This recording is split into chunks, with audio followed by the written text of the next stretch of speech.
Well, Sergio was just very gifted, and yes, he looked effortless. I think that was just a result of his strength. I think the mileage that he did, being able to recover, just very talented.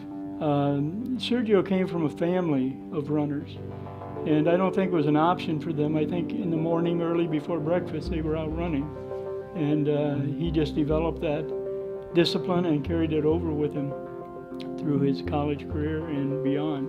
The mileage Sergio was running was rumored to be in the 120 mile a week range, but I think some of that was probably over the Christmas break.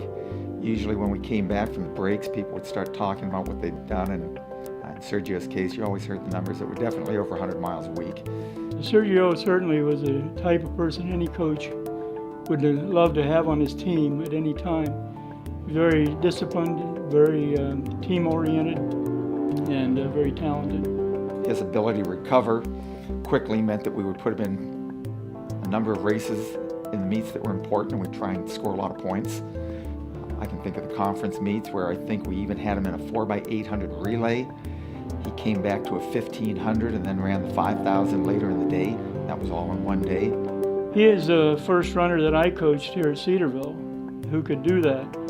When Sergio came, he had the ability to recoup fast and can go back and run a second race. Because he could recover so quickly, he wanted to run a lot of races. He wanted to score points, and our goals were to win team championships, and Sergio was all on board with that. He was a front runner. In every race he ran, he was their #1 runner for 2 years. And most of the races we ran, he was the #1 runner in the race. Just very fluid, didn't waste any motion, and fast. Well, Sergio's career has certainly been very good post-collegiately in terms of times and what he's been able to accomplish, what meets he's been in. He's been in several national championships on the track for 10,000 meters. I believe he's been in 2 different Olympic trials for the marathon. Countless races that he's run over the years and won, and major meets. He's represented the United States at the World Marathon Championships in South Korea. And so he's represented his country at the highest level in his sport. I think he reflects everything we would want in our athletic program: to represent Christ, to represent the school, a good academic student. He's an engineering major. My thinking, since he graduated even, he's continued to train.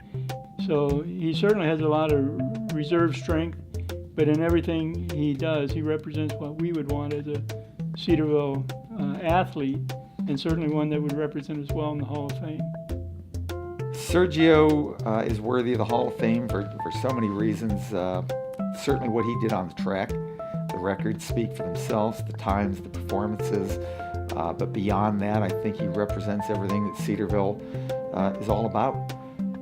I read articles where he's been in races and won races, Flying Pig, and just his commitment to Christ and to sharing the gospel with people that he encounters. So I just think that Sergio's induction into the Hall of Fame, there's so much you could talk about his character and what he's been able to do on the track and the cross-country course. That's just a small part of it.